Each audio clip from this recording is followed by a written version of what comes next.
Reuniões. Elas fazem parte do nosso dia a dia profissional, não é mesmo? Mas, vamos ser sinceros, quantas vezes a gente sai de uma reunião com aquela sensação de que o tempo foi realmente bem aproveitado? Muitas vezes, parece mais um obstáculo do que qualquer outra coisa. Bom, nesta análise, a gente vai mergulhar num guia bem prático para virar esse jogo, baseado em 10 passos fundamentais para fazer esses encontros valerem a pena. Ok, vamos começar com a pergunta de $1 milhão. A primeira coisa a se pensar, antes mesmo de abrir a agenda, deveria ser exatamente esta. Será que um e-mail bem escrito, uma mensagem rápida no chat ou até uma ligação não dariam conta do recado? Na maioria das vezes, a resposta é um sonoro sim. E pronto, o tempo de todo mundo é salvo. E olha, o material que a gente analisou não poderia ser mais direto. Essa frase é forte porque é a pura verdade. Reuniões mal planejadas não são só chatas, elas são verdadeiros ralos, que levam embora energia, o foco e, claro, a produtividade. E isso afeta todo mundo, do estagiário ao CEO. E esse custo, vale dizer, não é só de tempo, é um custo financeiro e bem alto. É só parar para pensar no valor da hora de cada pessoa que está sentada naquela sala. Quando a gente coloca líderes, gerentes, diretores na conta, o custo de uma única reunião pode ser absurdo. Colocar isso na ponta do lápis, como a fonte sugere, mostra o quão urgente é fazer cada minuto valer.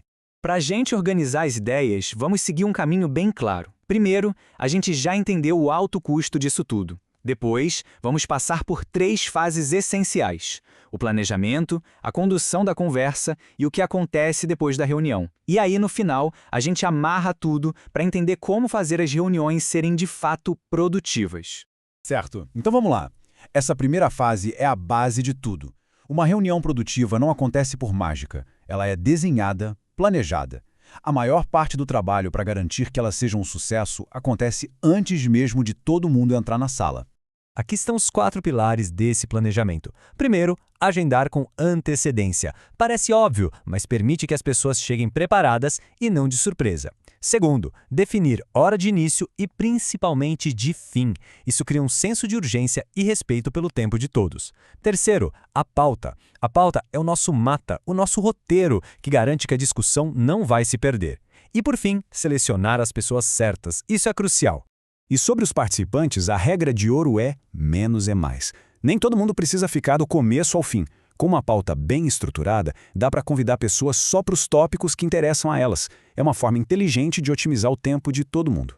E essa citação resume a ideia perfeitamente. Quanto mais gente na sala, mais complexa e demorada a discussão tende a ser. Focar em quem está realmente envolvido no tema garante uma conversa mais rica, decisões mais ágeis e menos tempo perdido com quem não precisava estar ali. Beleza, com tudo planejado, vamos para a segunda fase, que é a hora do jogo. É o momento de conduzir a reunião de forma ativa para garantir que aquele plano tão bem feito se torne realidade e a conversa flua da melhor maneira possível. Hoje em dia, um dos maiores inimigos do foco é o celular, né?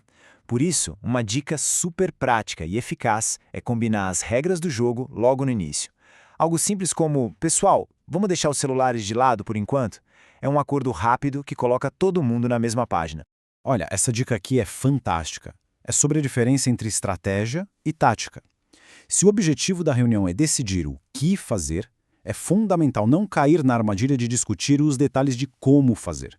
Isso desvia o foco, estica a reunião sem necessidade e, muitas vezes, envolve pessoas que nem são as responsáveis pela execução. O como fica para depois, para ser discutido com as pessoas certas. Isso aqui ilustra outro ponto super importante. Toda reunião tem personalidades diferentes, né? Tem quem fala mais, quem é mais quieto. O papel de quem está conduzindo é justamente equilibrar o jogo. É garantir que uma ou duas pessoas não dominem a conversa e criar um espaço seguro para que os mais tímidos também possam contribuir. E o que fazer quando surge aquele assunto que é importante, mas não estava na pauta? A técnica é simples. Reconheça a importância do tópico, anote ali no cantinho, tipo um estacionamento de ideias, e combine de falar sobre isso em outro momento. Assim, o foco da reunião atual é mantido, sem desvalorizar as novas ideias que surgiram. Chegamos na última fase, que talvez seja a mais esquecida de todas.